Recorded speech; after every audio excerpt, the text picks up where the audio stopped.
Oi pessoal, tudo bem? Hoje a gente vai estar dando continuidade aos nossos vídeos ligados aí à parte de fabricação mecânica, né? A gente vai fazer hoje 5 vídeos aí na sequência falando sobre planejamento de usinagem, né? Então a gente vai estar falando aí sobre usinagem de forma geral, né? A gente não vai estar focando em um processo específico, então a gente vai estar falando de uma forma abrangente, tá bom? Bom, são esses 5 tópicos aqui que a gente vai tratar, cada vídeo relacionado a um desses tópicos ligados aí à parte de planejamento, né?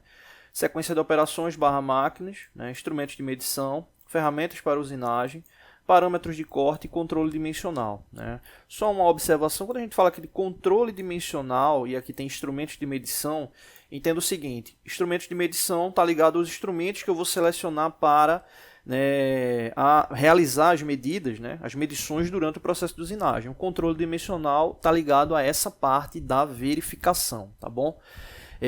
Bom, então vamos lá, falar sobre sequência de operações barra máquinas. Né? Por que a gente deixou sequência de operações barra máquinas em uma única linha? Né? Quando a gente se depara com um desenho técnico, né, ligado a um projeto mecânico, o qual a gente vai realizar, né, aquela respectiva fabricação, né, como esse caso aqui, né, até para quem acompanhou o vídeo aí da parte CNC, a gente falou, os últimos vídeos ligados à parte CNC, a gente mostrou, né, ali uma programação para executar essa peça. Né?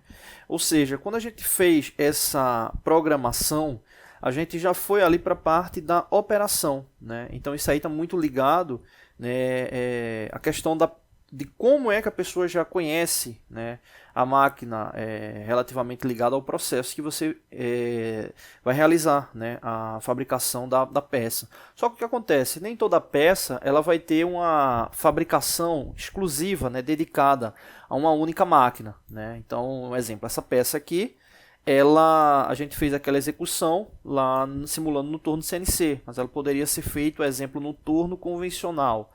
Né? Eu poderia ter uma peça que ela tivesse processo de torneamento e processo de fresagem. Né? Eu vou até mostrar um exemplo aqui bem interessante. Né? Essa peça aqui, para quem observa ela inicialmente, né, dizer, poxa, qual é a máquina, né, que a gente utiliza aí para fabricar essa peça? Né? Muita gente pode olhar assim e dizer, poxa, né, pelo que está aparecendo aí, está indicando aí como se fosse a fresadora, né, um processo de fresagem, né, ali uma máquina CNC, coisa do tipo. E essa peça aqui ela tem alguns detalhes interessantes. Né? Se você observar, deixa eu até mudar aqui a vista dela. Pronto, aqui dá para ver bem. Observa que ela tem um rasgo, né, aqui, só que esse rasgo ele tem um raio. Né? Ele tem um raio, se você observar ele tem esse raio aqui, né? Na verdade são dois raios de contorno. Né? Eu não tenho como fazer isso, né? Pelo menos não de forma simples, né? Em uma fresadora convencional. Né? Eu teria que utilizar, exemplo, um acessório, uma mesa divisora, né? O platô, como o pessoal chama. Né? Mas não é uma operação simples, né? Para estar fazendo, exemplo, se for uma peça de escala de grande volume de fabricação, para estar utilizando ali o platô, estar alinhando, mesmo colocando o gabarito, demora um pouco para fabricar, né? Com base nesse raio. Né? Agora, se você observar essa parte aqui, né? Ela é plana nas laterais. Ela é plana nas laterais. Né? E aí o que acontece? Uma operação como essa, para você fazer uma fresadora convencional, é muito complexa. Né? Tem algumas fresadoras, né, que vêm com um dispositivo chamado Sulot. Né? Ele trabalha com GPM, né, golpe por minuto. Né? Você pode até dizer, poxa, eu consigo lá afiar uma ferramenta e fazer aí esse processo, mas é muito trabalhoso. Né? Você vai passar um tempo ali usinando. Como eu disse, como se fosse uma peça que você está fazendo ali uma única vez, né? Ou não tem uma sequência de fabricação dela comum, até vale a pena. Né? Mas você vai para ir para uma escala industrial, você vê que não é um processo tão simples ali para poder chegar, né, a esse ciclo. Então, quando a gente fala de fabricação, é importante também ficar atento, né, com as máquinas, né, que vão ser utilizadas. Né? Exemplo, esses dois processos aqui, ou melhor, essas duas geometrias aqui, a gente poderia conseguir elas utilizando uma eletroerosão por penetração. né? Eu poderia, por exemplo, fazer essa fabricação aqui no centro de usinagem, né? Já que tem esse raio, né? Ou seja, a fresa, né? Ela iria fazer esse contorno aqui com o raio, né? De acordo com a programação CNC que eu viesse executar, né? Ou utilizar o acessório, como eu tinha comentado ali, né? O platô, né? A mesa divisora. Né? Esse aqui já é mais complexo, né? Muito provavelmente aí o mais indicado seria realmente utilizar uma eletroerosão por penetração para poder fazer nessa parte, né? Então, quando a gente fala, né, de sequência de operações, não tem como estar retirando, né, ali as máquinas que vão estar ligadas ali ao processo. Né? Então, quando você vai para uma sequência de operações, é importante ter essa análise. Quais as máquinas que eu vou estar utilizando? Né? Lembrando sempre que uma coisa é você está fazendo a indicação de máquinas, né, no campo educacional, onde você pode estar ali anotando ali qualquer máquina. Né? Outra coisa é você estar fazendo o planejamento aí na oficina, na indústria onde você trabalha, né, que provavelmente você vai ter ali um número limitado de máquinas. Né? Então isso é importantíssimo. Será que as máquinas que eu tenho, né, à disposição, elas são suficientemente para poder executar aqueles processos? Né? Então entra esse detalhe também. Né? Às vezes já vi acontecer isso na prática, né? A pessoa olhar o desenho, né, se programar para a operação e às vezes ver um detalhe que estava ali e que ou a oficina não daria para fazer de uma forma rápida, né, ou realmente não daria para fazer ali. Né? Então é algo muito importante para ficar atento. E em contrapartida chega a sequência de operações. Né? Quando a gente fala de sequência de operações, né, eu vejo inclusive muito estudante comentando isso. Né? Poxa, será que na prática o pessoal faz mesmo esse planejamento, né, de operações? Né? Eu até tinha comentado isso um vídeo atrás, né, falando sobre parâmetros de corte. Né? Será que o pessoal calcula mesmo ali os parâmetros de corte? Né?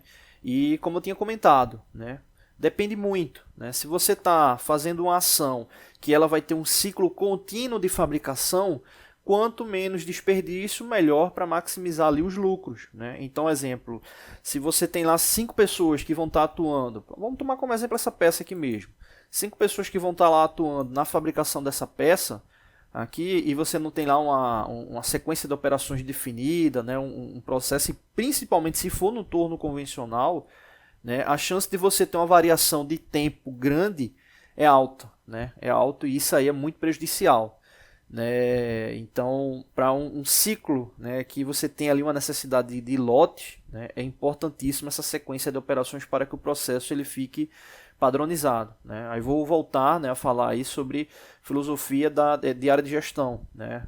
Gestão da produção. Você entra ali para um WCM, né, ou um processo, né, um outro tipo de filosofia que tem como base ali um alto grau de controle de qualidade.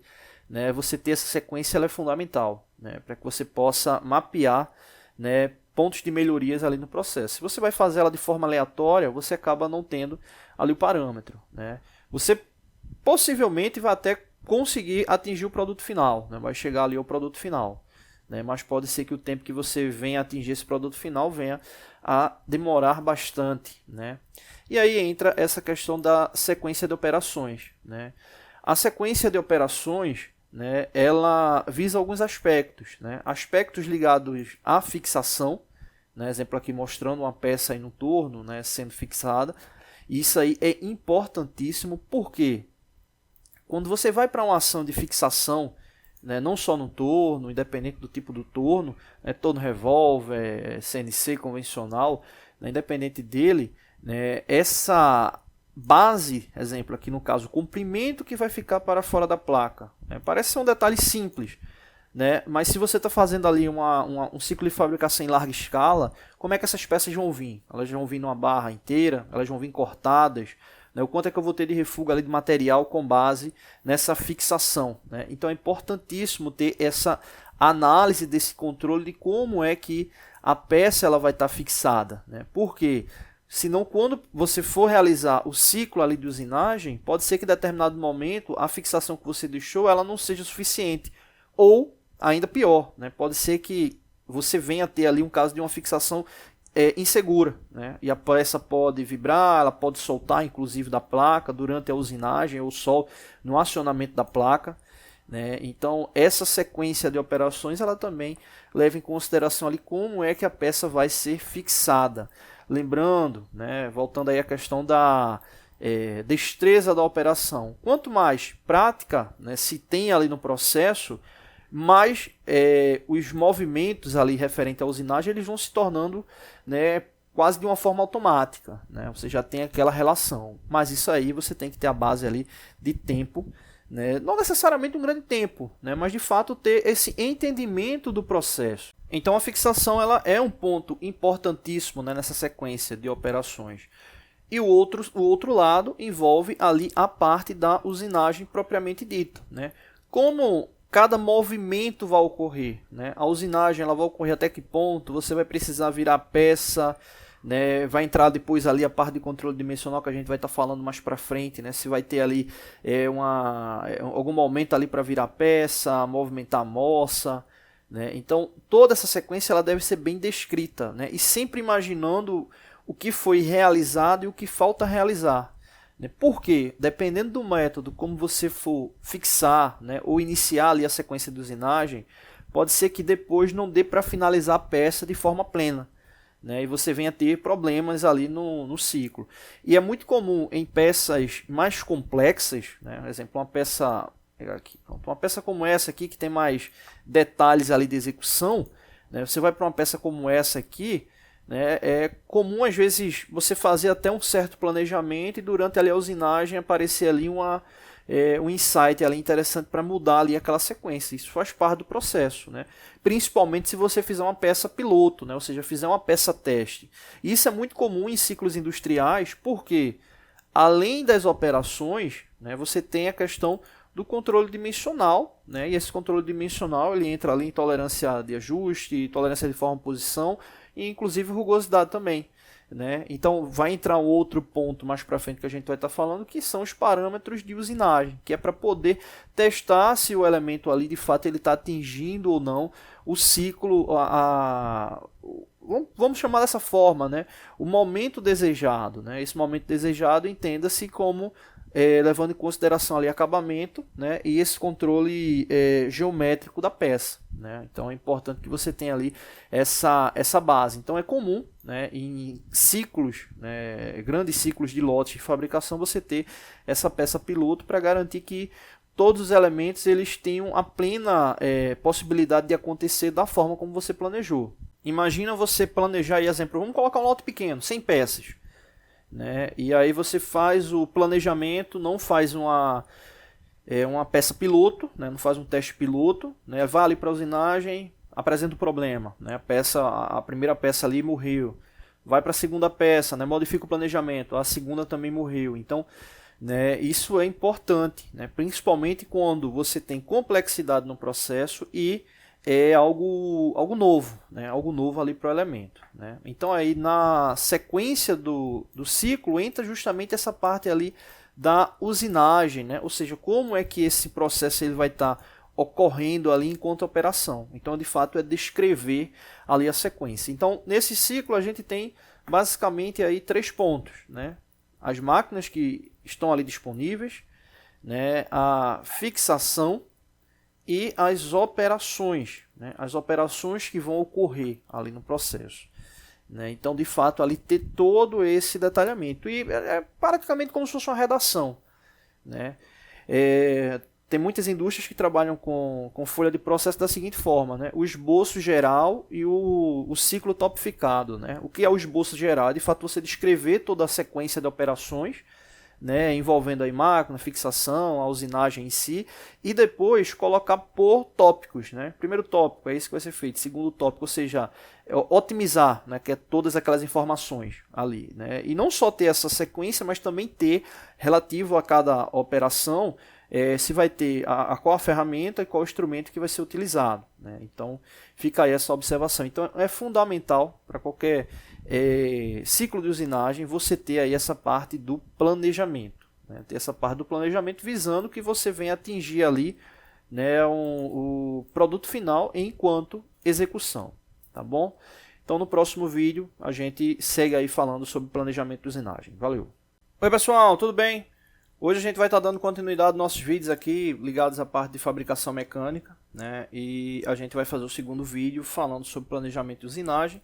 E nesse vídeo a gente vai estar falando aí sobre instrumentos de medição, né? Nesse caso, o nosso foco é seleção, né, dos instrumentos de medição aí para o processo de usinagem, né? Como a gente tinha falado no último vídeo, né, ligado a essa parte de etapas, né, referente à execução, né, existe outro detalhe que é selecionar, né, os elementos que vão ser utilizados ali, né, ao apoio à usinagem.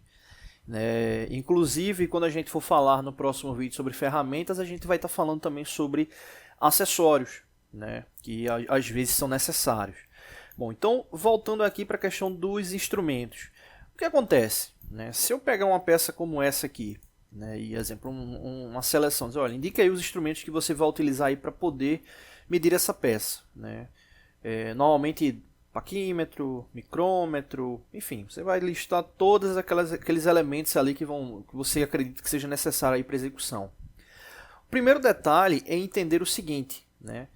O instrumento de medição, né, no caso relativo à medição direta, né, pela regra, né, ele deve ter ali uma capacidade metrológica, né, 10 vezes superior à tolerância indicada, né? Então, exemplo. Vamos supor que a tolerância indicada seja de 1/10. Né? Vamos colocar 1/10 aí de tolerância. Né? Na prática, para você medir, né, essa indicação de tolerância, você teria que ter 0,1 dividido por 10, que vai dar igual a 0,01. Ou seja, um instrumento de medição que tivesse uma resolução com 1/100 de milímetro, né, para poder medir efetivamente esse valor de 1/10. Aí você pode dizer, poxa, mas é besteira isso, eu trabalho aqui numa oficina, trabalho aqui numa empresa, uma tolerância como essa aí, eu utilizo um paquímetro com tolerância de 0,05, né? Funciona tranquilamente. Beleza, vamos agora falar sobre a questão da condição, né? Da condição ali de execução. O que acontece? A peça, né, quando fabricada, né, existe um departamento, né, pelo menos na grande maioria das indústrias, um departamento ligado à parte de controle de qualidade. Esse controle de qualidade, né, a gente sabe que tem controle de qualidade ligados a vários aspectos da produção industrial. A gente está falando nesse caso de controle da qualidade ligado à parte metrológica, né, que também muitas empresas chamam lá de laboratório de metrologia, né, o setor de metrologia, né. E esse setor, ele é o responsável, né, interno, obviamente, ali para poder garantir que, de fato, o fluxo de processo, né, da produção ali daquela peça, daquele elemento, ele venha atingir os valores específicos ligados ao projeto mecânico. Né? Por exemplo, se a gente for observar aqui, tem algumas tolerâncias primárias, né, alguns valores ali de tolerâncias, né, que têm importância aí para o funcionamento, montagem, enfim. Então tem essas tolerâncias aí, enfim, tem também tolerâncias secundárias, né? Você tem dúvida aí sobre tolerância secundária, primária, a gente já falou em alguns outros vídeos aí da parte de metrologia. Então, beleza, você tem essa condição, né? Então, quando você utiliza aquele paquímetro de 0,05, né? Por exemplo, esse caso aí da tolerância de 1/10, você tem que entender o seguinte, quantas medidas, né? Quantas medições estão contidas dentro dessa aproximação de 0,05. Isso é bem interessante. Né? Exemplo, se você for pegar um paquímetro como esse, né, tomando como referência, né, vamos supor que a medida seja essa, 10 milímetros, não está maior, não está 100, 100 milímetros mais 1/10. 1/10 de milímetro, ou seja, a peça ela pode variar de 100 até 100,1, né? Ou seja, a variação dela, beleza. A gente sabe que matematicamente de 100 até 100,1 existem infinitos valores, né? Infinitos valores aí para você matematicamente, né? Só que a gente sabe que quando vai ali para a parte dimensional, exemplo, como a gente comentou essa questão do paquímetro, se você utiliza um paquímetro com 0,05 de aproximação, o que acontece? Quais são as medidas exatas que você consegue visualizar com ele que esteja dentro dessa faixa dimensional? Você consegue 100, consegue 100,05 e consegue 100,1. Né? Você concorda comigo? Já que ele só mede a cada 5 centésimos de milímetro, né? Ou seja, você teoricamente, né, matematicamente, você tem infinitos valores, mas com esse instrumento você só consegue medir isso aqui.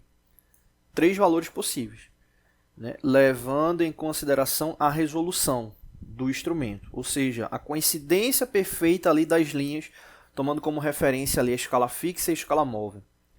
Né? Então você só consegue essas 3. Se você vai utilizar um micrômetro com aproximação de 1 centésimo, você já consegue ter 10 medições, né? Ou seja, 100, 100,01, 100,02, e isso até chegar ali no 100,1. Né? Então veja que o processo é diferente. Né? Na verdade, você tem 11 medições. Né? Você tem 11 medições, né? Nem 10, né? Porque ele começa com 100, né? Ou seja, ele começa com 0, então ele vai do 0 até o 10. Né? Então do 0 até o 10 você tem 11. Né?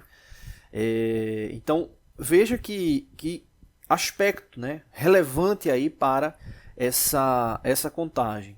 O controle de qualidade, como eu falei, ele vai estar definindo as estratégias. E essas estratégias, elas têm a ver, obviamente, ali com a condição que a empresa tem de investimento de instrumento. O controle de qualidade ele tem que garantir que o produto final ele esteja dentro dos aspectos ali do projeto. Beleza.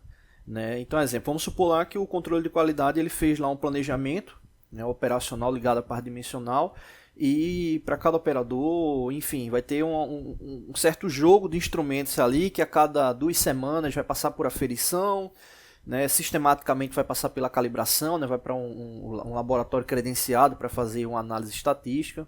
Né? E aí, nesse caso, ele fez lá aquela relação do kit, fez o orçamento, mandou lá para a empresa, né, mandou lá para o setor para analisar, e teve, exemplo, um corte do orçamento de 30%. Ou seja, então todos aqueles kits que eles estavam querendo inicialmente não vai ter como comprar. Né? Ou seja, a empresa vai deixar de produzir por isso. Ela até pode, se ela realmente não garantir que o produto final ele atinja os seus aspectos, né, dimensionais. Mas no caso, normalmente o controle de qualidade ele vai ter que criar um outro método. Esse método é física, não tem jeito. Esse método, se ele não vai ser da forma plena inicial, algum vetor vai ter que ser alterado. Esse vetor provavelmente é o tempo. Né? Então o tempo ali ele pode ser alterado, ou seja, tem um tempo maior de fabricação porque os instrumentos não foram comprados de forma como tinha sido planejado inicialmente. Então quando você vai selecionar um instrumento ali para a usinagem, né, para o ciclo de fabricação, tenha em mente essa questão da condição da tolerância, né, que você vai estar medindo. Né? E quando você, exemplo, não tiver disponível um instrumento que te dê, né, um controle maior ali sobre o processo, é importante que, principalmente se tiver um setor de controle de qualidade, que isso esteja bem alinhado.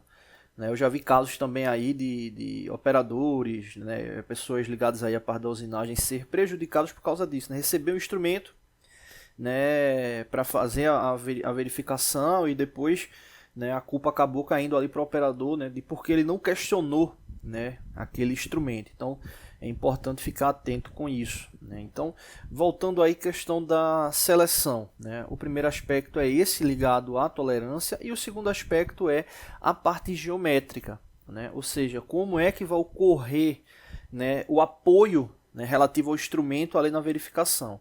Lembrando, a gente tem 3 tipos de medição. Né? Medição direta, que é quando você utiliza o instrumento ali e tem um resultado na hora. Você tem a medição por comparação, né? Ou seja, você tem um padrão e tem um elemento que consegue realizar, né, uma comparação de um com o outro. E você tem a medição por substituição, que é muito eficaz porque você está testando, né, praticamente ali o objeto na hora. Na nossa playlist de metrologia a gente já falou, né, sobre esses tipos de medição. E isso tem um impacto muito grande ali sobre a seleção do instrumento. Né? Exemplo, se vai para a área da indústria automotiva, né? Na indústria automotiva, exemplo, peças mais complexas, né? Tem muita questão de gabarito. Ou seja, quando você faz a medição com gabarito, é uma medição por substituição. Ou seja, você está garantindo que o elemento ele vai ter montagem. né? Então é um detalhe bem interessante quando se faz essa condição, quando possível também, né? Nem todo tipo de medição vai ser possível utilizar gabarito, e entenda-se que gabarito é um processo caro, né? Porque normalmente gabarito não é um elemento padronizado. Quando eu digo padronizado, entenda-se fabricado em escala industrial. Normalmente você vai ter que fabricar esses gabaritos, né? Mandar alguém pedir para alguém fabricar esses gabaritos, né? Comprar esses gabaritos. Então aumenta aí bem de forma significante os valores envolvidos aí no processo. Então essa questão ligada à tolerância é um ponto, e a outra está ligada ali ao aspecto geométrico, né? Outra característica de tolerância está ligada ali também à parte de rugosidade, né? Muita gente pergunta, poxa, eu trabalho ali com a relação de usinagem, tem parâmetros ali de rugosidade, né? Mas eu não faço a medição ali da rugosidade. É um erro, porque se é uma característica do processo, né, ela tem que ser medida, né? Só que a medição de rugosidade ela é cara, né? Então, exemplo, se você vai fazer uma medição com rugosímetro, é um instrumento muito caro. Então, normalmente, o que acontece? O processo inverso. Você recebe os parâmetros que vai atingir aquele aspecto de rugosidade, e nessa característica de parâmetros de fabricação, o tempo de vida útil da ferramenta também para estar atingindo aqueles parâmetros, né? Existe também um meio termo, que são os blocos de comparação, né? Ou seja, você tem um estojo, né, onde vem blocos ali que você pode comparar o acabamento superficial, né? Ela não é uma medição tão eficaz quanto o rugosímetro, mas serve, né, principalmente para saber se o elemento ele está passando, tá muito distante ali daquele aspecto de rugosidade, ou também, né, normalmente se trabalha ali com relação de peça piloto, né?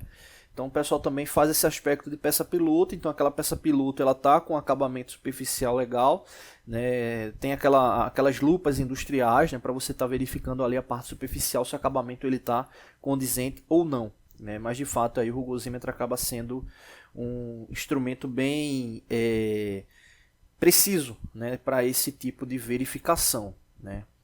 Então, e outro detalhe, né, que é aquela questão de a quantidade, né, os tipos de instrumentos que vão estar ali disponíveis para aquela medição.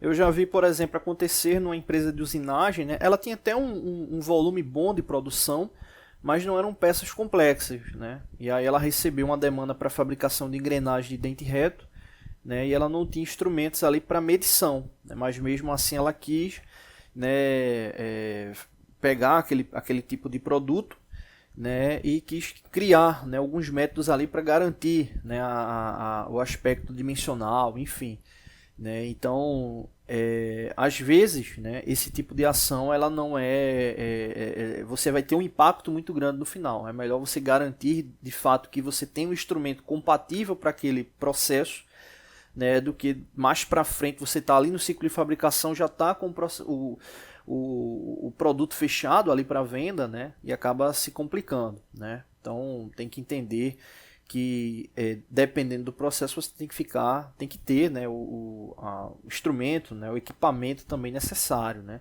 Exemplo, eram engrenagens de pequeno porte, né, e aí foi necessário comprar, né, um projetor de perfil para poder fazer essas medições, né, E o projetor de perfil tinha um valor relativamente alto, né? Então ele entrou ali como investimento da empresa para não caracterizar ali como um prejuízo enorme ali pelaquela fabricação das engrenagens. Então isso é um detalhe bem interessante. Então, para a gente fechar, não ficar tão extenso, seleção de instrumentos, né? Você deve levar em consideração as características de tolerância, geometria, né, e ficar atento com o seguinte, o que se tem, né, disponível, né, porque se você não tiver um instrumento que seja capaz de realizar aquela medição, né, evite tentar inventar, né, artifícios técnicos ali que venha, que possa ser que depois venha prejudicar ali o processo, né? Então é importante aí que todo mundo esteja alinhado quando o instrumento ele não for característico ali da fabricação ou característico para a análise, né, posterior daquela fabricação, tá bom? Então é isso, não deixe de se inscrever no canal, toda semana tem vídeos novos, valeu! Oi pessoal, tudo bem? Hoje a gente vai estar dando continuidade às aulas da parte de gestão da manutenção. Hoje a gente vai estar falando especificamente sobre padronização, né? Um item muito comum, né, de se ouvir falar no ramo industrial. E de fato é um conceito que, vamos colocar que ele deu um salto, né, de evolução muito grande para os processos. Né? A padronização no âmbito industrial ela está muito ligado à questão de você ter elementos que venham atender normas específicas e esses elementos eles venham a ter comunicação, né, nos processos a serem utilizados. Né? Então, exemplo, quando você utiliza um parafuso que ele é padronizado, ou seja, ele segue um padrão determinado por base de uma norma, a gente tem as características todas desse elemento já em meio de informação, né? Ou seja, a gente já tem a documentação daquele elemento ali por meio da norma específica ao qual ele está catalogado, né? O qual ele está vigente. Então a padronização ela te permite que você venha projetar mecanismos que minimize o uso de elementos que não sejam padronizados, ou seja, elementos que você tenha que fabricar de forma customizada, né? Vamos assim dizer. Né? Então você tem como encontrar esses elementos de forma mais fácil, porque justamente ele é fabricado normalmente em larga escala e se tem, né, uma comunicação mais fácil no que diz respeito à sua procura, né? Ou seja, encontrar aquele elemento ali que seja padronizado. Né? Então, elementos padronizados eles acabam dando, né, ao sistema, né, de manutenção algo muito vantajoso. A gente também tem a questão da padronização para processos, né? A mesma lógica, ou seja, você tem um processo descrito e a execução do processo ela vai se basear por meio daquele documento descrito, né, daquela norma ali que foi regida, né? Então, a padronização ela fez com que os processos industriais eles viessem a ter um aumento de qualidade muito grande, desde os mecanismos até os processos, né? Então, a padronização ela vem justamente ajudar com isso. Então, minimiza custos, garante qualidade, né, desde que tenha uma boa rastreabilidade no processo. Né? Então, a padronização ela realmente é algo muito vantajoso para o sistema como um todo, o sistema industrial. Bom, não deixe de se inscrever no canal, toda semana tem vídeos novos. Valeu!